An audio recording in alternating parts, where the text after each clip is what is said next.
welcome to my channel. Have you ever been at work when someone started a conversation that happened to catch you off guard and you didn't know what to say? Most times when this happens, the person would stop by unexpectedly, speak quickly, and be gone before giving me a time to think or formulate a response. Well, this has happened to me and it left me extremely frustrated. If this has happened to you, today's video will give you a few tips and tricks on how to recover and take charge of the conversation in a way that leaves you feeling more at ease and definitely empowered as you navigate those unexpected conversations. So if you're interested, be sure to stay tuned.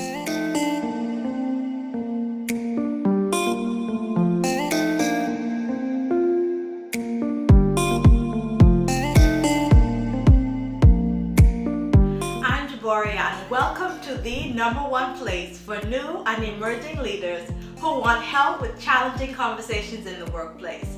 So imagine being at work and all of a sudden your colleague suddenly approaches you to talk about a project or a work task that wasn't mentioned to you before and that you definitely weren't prepared to discuss. These kinds of conversations almost always happen when there's a ton of things that you're working on. The worst thing is that just as you're thinking about what you should say or how you should respond, your coworker walks away and the whole thing is over before you know it. I would usually be so extremely annoyed when this happened to me.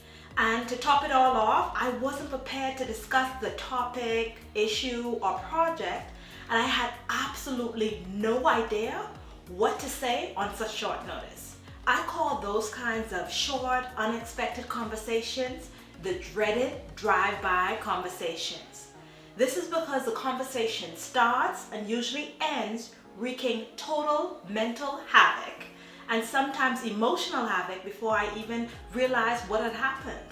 We know that the ultimate goal at work is to have good conversations that allow you to continue to have positive interactions with your colleagues.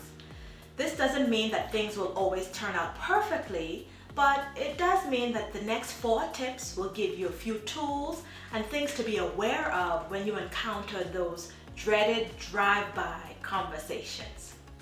The first thing to remember is that you're not alone. When it comes to workplace conversations that catch us off guard, many of us tend to be hard on ourselves with the regret phase.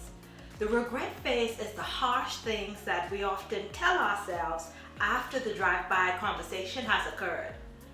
We say things like, I should have said this, or I wish I would have said that.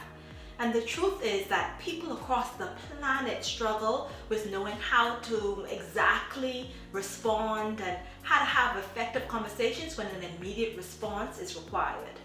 According to the article called Understanding the Stress Response, published by Harvard Medical School, stressful situations send a distress signal to your brain and it activates a stress response. This means that it's completely normal for anxiety to set in when you face a new and challenging situation. That's why it's important to remember that your reaction is completely normal and that you're not alone. Managing challenging conversations at work can be difficult on our best and most prepared days. This means that knowing how to have a conversation on the fly may seem even more difficult when you're tackling multiple priorities, as most of us are. And when we can usually always come up with a million great responses afterwards, this is usually not the case in the minute when it's happening. At the end of the day, the reality is that we didn't say any of those things that we thought about later because we didn't really know what to say. So there's really no point in making ourselves feel awful about it afterward. Comment below with a thumbs up if this has happened to you, and if it hasn't happened to you yet, let me know by adding the word "nope, not yet" in the comment section. So let's get into the second tip. Tip number 2 for how to handle drive-by conversations. The next thing to keep in mind is to expect the unexpected. I know what you're thinking. You might say, Jaboria, you just told me that the very nature of the drive-by convo is that they catch you off guard. Well, allow me to explain what I mean. If a drive-by conversation has happened to you, it's likely that it'll happen again, And if it hasn't happened to you yet, because you're watching this video, you'll be prepared and ahead of the curve when it does happen. I say this because at work, it's common to have short, off-the-cuff exchanges about projects or tasks. This means that it's very likely that some of these informal exchanges might include topics that you may not be prepared to discuss at a moment's notice. The good thing is that knowing that it's possible for these kinds of exchanges or conversations to occur gives you the advantage. This moves you from the defense to the offense. Having the advantage gives you time to think things through and come up with the better and quicker responses. This brings me to my very next point. Tip number 3, stay on the offense. Now that you know that drive-by conversations can and will occur at work, and you also know that it's normal to feel caught off guard, you can use this to your advantage by preparing a few short mental responses and keeping them at the ready. Here are a few things to think about when you're crafting your responses. If you'd like to have a chance to discuss the topic later, you should draft responses that demonstrate your willingness to revisit the conversation at a later date while stressing on your colleague that you don't exactly have the time to discuss it right now for whatever reason. This not only makes the person view you in a positive light, but it also signals that you're open to the conversation. Now, if the topic is something that you can't discuss right away due to competing priorities, you may want to craft responses that let your colleague know that what you're suggesting may not be an immediate priority for you at the time, or you could include the fact that you haven't had an opportunity to explore all options, so you'll definitely need more time to review the information or to think about it. Thinking about how to craft quick mental responses will allow you to follow up on the conversation after you've had time to process. This accomplishes 2 things.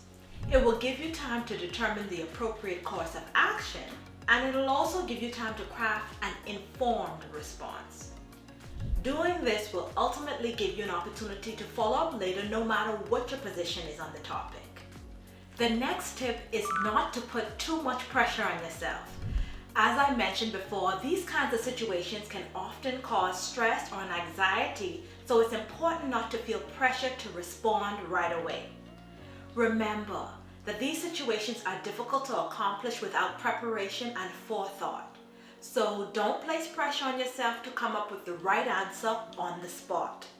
Now, if you're watching this video and you're interested in specific things that you can say to be better prepared for those unexpected drive-by conversations, I have a companion video that goes into more detail about specific phrases that you can use to help you to prepare and feel a little less off balance. So be sure to subscribe and click the notification bell so that you'll be the first to know when that companion video gets published. As always, have a great week, be kind to yourself, and I'll see you in the next one. Thanks so much for watching. Bye.